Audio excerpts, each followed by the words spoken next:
Yeah, I'm the co-director, writer of Red on Yellow, Kill a Fella. It's a movie that is dated in 1900s. It's sort of during a time when the outlaws were dying out, and it's loosely based on Sam Bass, who was an outlaw right outside of Austin in Round Rock.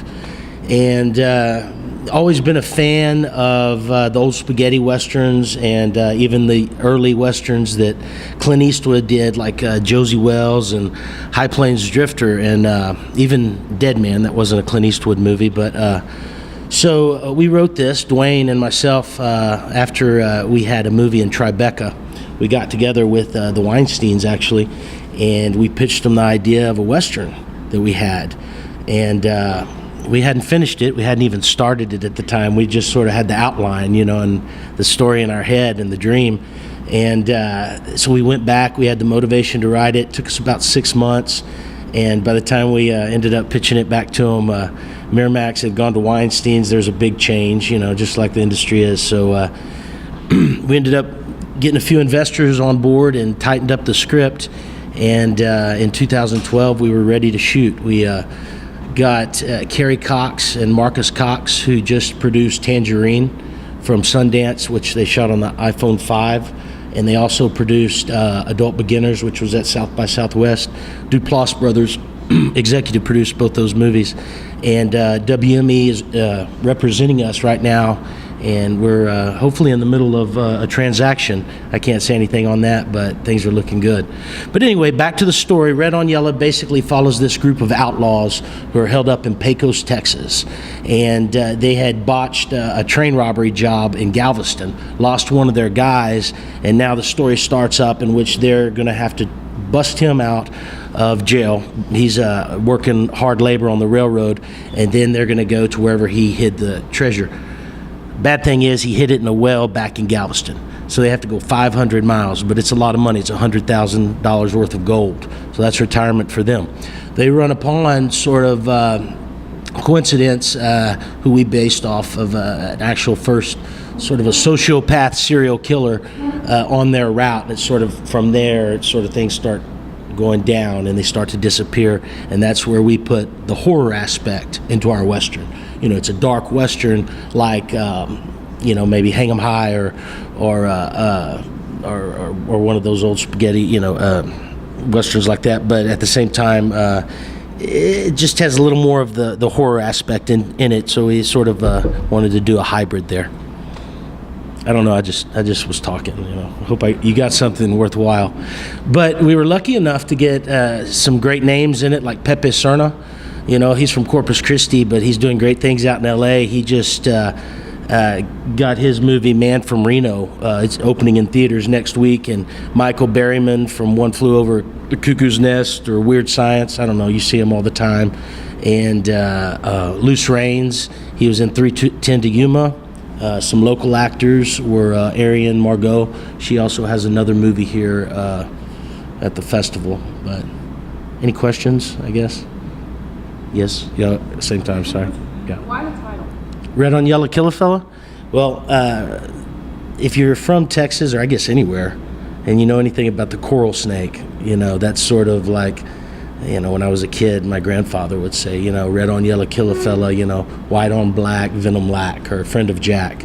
So we had a title, Runaway Son, but then that title just fit into our movie because the way some things transpire have to do with like some poisons, red on the coral snake and stuff like that. So it definitely has a meaning there, Yes, sir. You talk about showcasing here in Texas, being able to premiere, in the state. Right. No, I mean, couldn't be a better place to showcase it here in Dallas, since we've used a lot of the crew from Austin. All of our crew was from Austin. And but we shot the movie from Marfa, Van Horn, Taliquila, right on the border of Mexico, all the way to the beaches of Corpus Christi.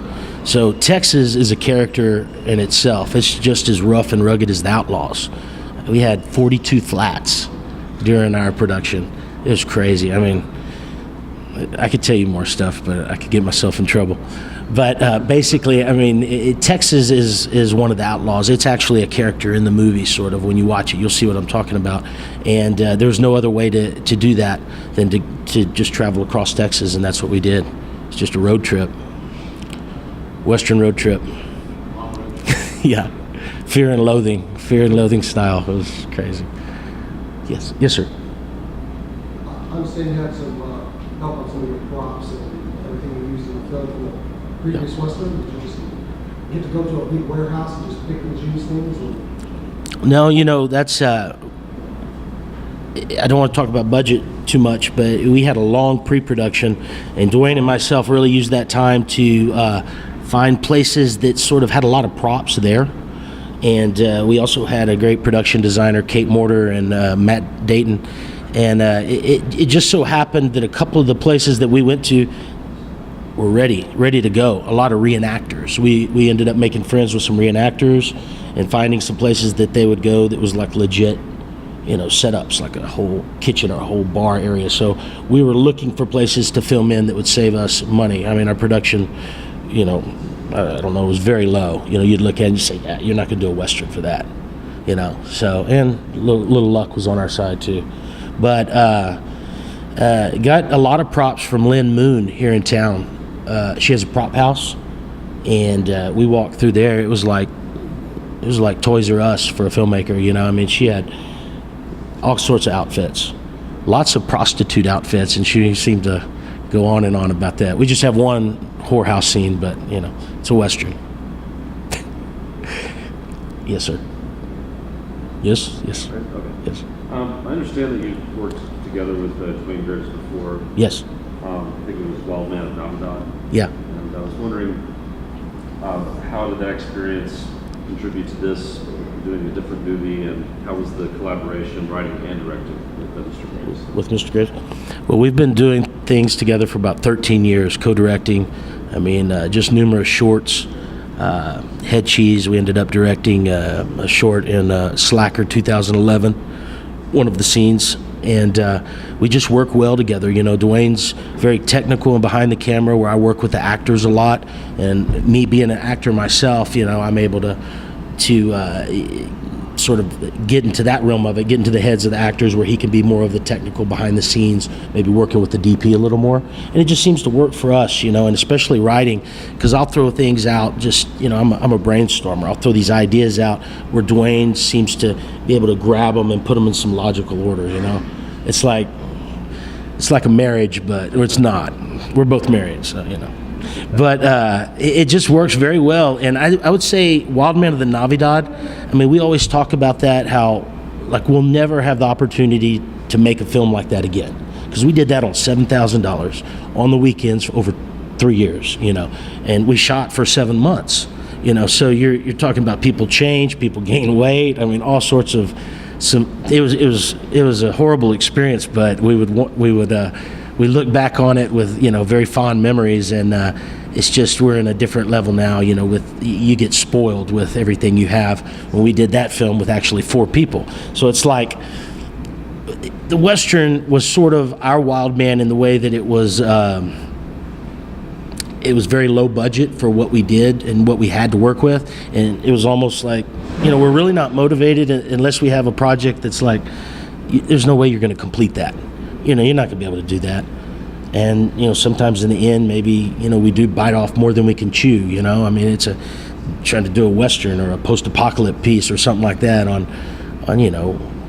stupid budget. But that's what we like to do, so I would say they're like that way, which Butcher Boys with Kim Hinkle, was a producer on that wrote Texas Chainsaw Massacre. It was more of there was more people on the crew, more people, putting in creative ideas, where I would say Red on Yella was like Wild Man, in which me and Duane really were working together and really having our hands on a lot of different aspects of the film, and just as filmmakers, we like that control. You talk about Texas as being its own character in this film. Yeah. Do you have any other influences from Westerns? Kind of like John Ford, who always used the landscape as a Right.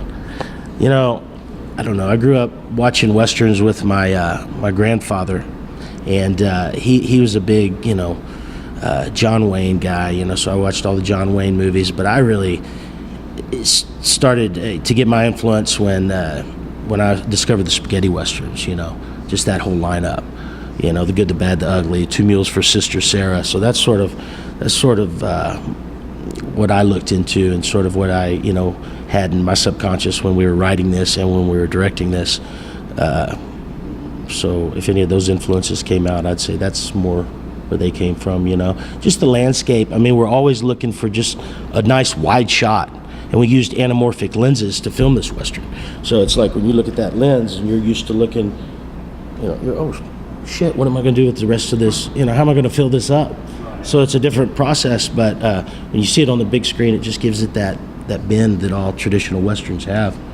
And so I think we were, with real wide shots and big open country shots, we were looking to emulate that, So